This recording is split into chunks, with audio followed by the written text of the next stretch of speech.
सिया राम मैं सब जग जानी, करूं प्रणाम जोर जुग पानी। मित्रों, आज हम लोग वृषभ लगन के बारे में बात करेंगे कि वृषभ लगन के लिए कौन से ग्रह कारक ग्रह हैं और कौन से ग्रह अकारक ग्रह हैं, कौन से ग्रह शुभ ग्रह हैं, कौन से ग्रह अशुभ ग्रह हैं। सबसे पहले शुक्र को लेते हैं। वृषभ लगन का स्वामी जो है शुक्र है, जो लग्न और छठे घर का स्वामी है। तो लग्न का स्वामी तो हर हाल में शुभ होता है, लेकिन छठा घर त्रिसडाय है। तीसरा, छठा और 11वां जो है वो त्रिसडाय घर इसको मानते हैं, भाव इसको मानते हैं। और उसकी मूल त्रिकोण राशि जो शुक्र की मेन राशि है वो तुला है और वो छठे घर में चली गई है। इसीलिए पराशर जी शुक्र और गुरु को वृषभ लगन के लिए बहुत शुभ नहीं मानते हैं। शुक्र जो है वो लग्न का स्वामी है, ठीक है, लेकिन छठे घर का जो है ना पापी प्रभाव भी उसके ऊपर है। कहीं से भी अगर जरा भी नेगेटिव, अगर छठे घर में चला गया ना, पंचम में बैठ गया नीच का शुक्र, तो छठे का नेगेटिव असर जो है ना वो संतान के घर को वो थोड़ा डैमेज करेगा। तो इसी प्रकार जो है वो थोड़ा सा बहुत शुभ वृषभ लगन के लिए शुक्र को नहीं माना गया है। हालांकि लग्न का स्वामी है तो शुभ असर देगा ही, और काल पुरुष के दूसरा भाव है, तो मैं इसके लिए नेगेटिव नहीं कर रहा हूँ। दूसरा भाव वृषभ लगन वाले बड़े धनवान देखे गए हैं और कई पॉजिटिव चीज़ें हैं, लेकिन लग्न का स्वामी जो है शुक्र को उतना शुभ नहीं माना गया जितना तुला लग्न के लिए शुक्र शुभ हो जाता है। अगर तुला से उसी की दूसरी राशि से तुलना करेंगे तो उतना शुभ ये नहीं हो पाता है। दूसरे घर का और पांचवें घर का स्वामी बुध हो जाता है। दूसरा घर समस्थान है, तो उसकी जो दूसरी राशि जहाँ पड़ी होगी उसके अनुसार हम निर्धारण करेंगे कि शुभ है या अशुभ है। तो बुध की दूसरी राशि जो है पंचम भाव में पड़ी है और मूल त्रिकोण राशि पंचम भाव में पड़ी है। बुद्धिमत्ता, इंटेलिजेंस, बुध जो है बुद्धिमत्ता, इंटेलिजेंस, ऊपर धन, दूसरा घर धन स्थान का भी स्वामी हो जाता है। तो बुध बहुत ही शुभ हो जाता है। वृषभ लगन के लिए बुध बहुत ही शुभ ग्रह है। अगर उच्च का यहाँ पर बैठा हो तो हायर एजुकेशन वगैरह के लिए, संतान के लिए, मंत्रणा शक्ति के लिए, योजना बनाने के लिए, इन सब के लिए बहुत ही अच्छा होता है। प्रतियोगिता में इंटरव्यू वगैरह फेस करने के लिए ये बुध बहुत ही शुभ है। पंचम भाव त्रिकोण स्थान का स्वामी है। और इसके बाद तीसरा घर जो है त्रिसडाय हो गया। तो त्रिसडाय का स्वामी चंद्रमा शुभ नहीं है। अगर वो मजबूत होगा उतने ही समस्याएं, अड़चन बढ़ जाएंगी। तो त्रिसडाय का स्वामी, जैसे मेष लगन में बुध जो था उसको कहा कि अगर बुध का नाश होता है, उसको अगर हानि पहुंचती है तो वो हमारे लिए धन कारक है, विपरीत राजयोग कारक है।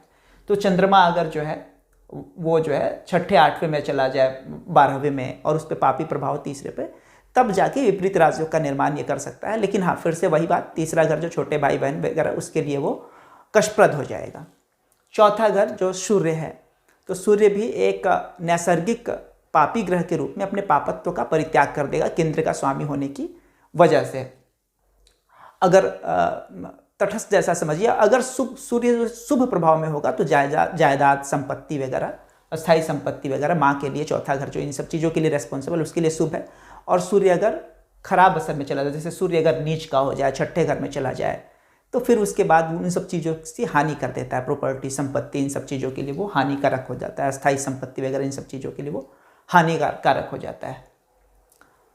इसके बाद शुक्र, मंगल जो है वो 7वें घर और 12वें घर का स्वामी हो जाता है। 12वां घर समभाव है, उसकी दूसरी राशि जहाँ पड़ी रहेगी उसके अनुसार फल कथन करेंगे। तो दूसरी राशि सप्तम भाव में पड़ी है। मंगल सप्तम केंद्र स्थान का स्वामी के रूप में, एक पापी ग्रह के रूप में अपने पाप प्रभाव को वो कम कर देगा, न्यून कर देगा।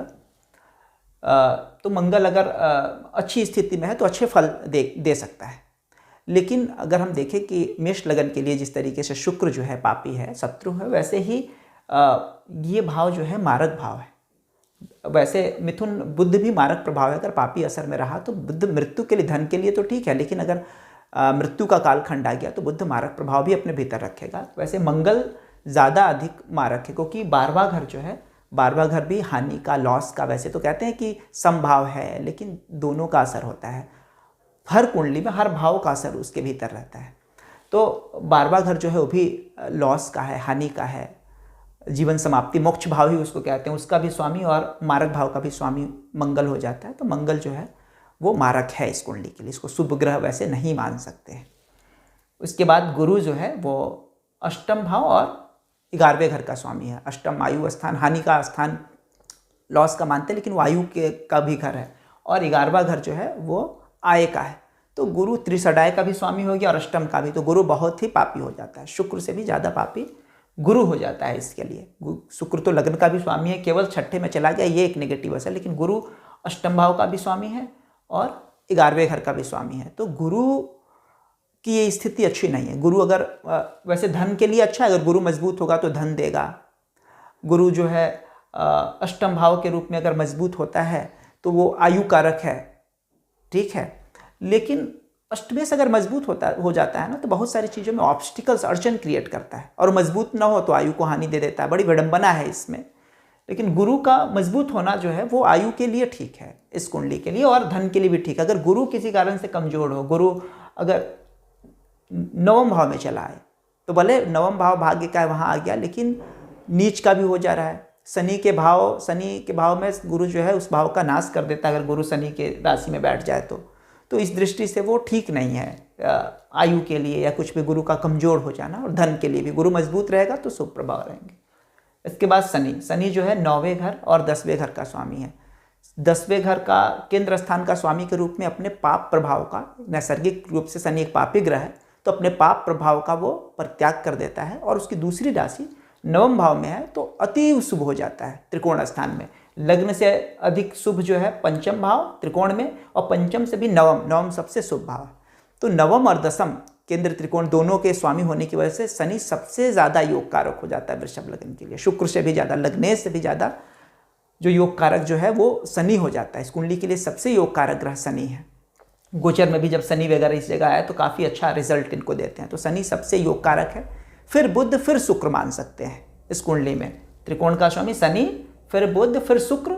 शुक्र जो है एकमात्र ऐसा लग्न है जो कि लग्नेश को थोड़ा सा कमजोर मान लेते, क्योंकि उसकी मूल त्रिकोण राशि फंस जाती है छठे घर में, ये जो है। और ऐसे ही थोड़ा सा मंगल की भी ऐसी स्थिति हो जाती है वृश्चिक लग्न के लिए, उसकी मूल त्रिकोण राशि छठे में चली आती है। तो थोड़ा इनकी स्पेशल स्थिति है वृषभ और वृश्चिक दोनों की। इसकी तुलना मेष और तुला जो है ये ज़्यादा बेटर कंडीशन में है।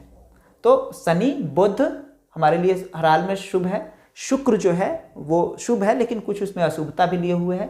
गुरु जो है वो धन के लिए, आयु के लिए अच्छा है, लेकिन कमजोर हो जाए तो इन दोनों का ही वो फिर नाश करता है, नुकसान करता है। मंगल मारक है, वैसे तो केंद्र का स्वामी होकर पाप प्रभाव कम कर देता है, लेकिन अपने पापत्व का, लेकिन वो मारक कहीं से भी अगर निगेटिव असर में हो गया, मंगल अगर नीच का हो जा रहा है तो फिर इस तरीके से मंगल जो है वो ठीक नहीं होगा। मंगल अगर मजबूत स्थिति में है, अगर अच्छी स्थिति में है मंगल, तो मंगल जो है पत्नी से लिए, भोग के लिए, बार बार अगर भोग का भी, इन सब चीज़ों के लिए बेटर कंडीशन है। लेकिन अगर पापी प्रभाव में हो जाएगा तो वो तुरंत अपने पापी रूप को धारण कर लेगा। सूर्य जो है प्रॉपर्टी वगैरह के लिए, इसके लिए अगर शुभ है तो उसके लिए बेटर है, और दूसरे चीज़ के लिए शनि तो योग कारक, प्रबल योग कारक है ये, ठीक है। तो फिर हम लोग अगले वीडियो में मिथुन लग्न के लिए शुभ ग्रह और अशुभ ग्रह, कारक अकारक ग्रहों को पर विचार करेंगे। तब तक के लिए कृष्णम वंदे जगत गुरुम।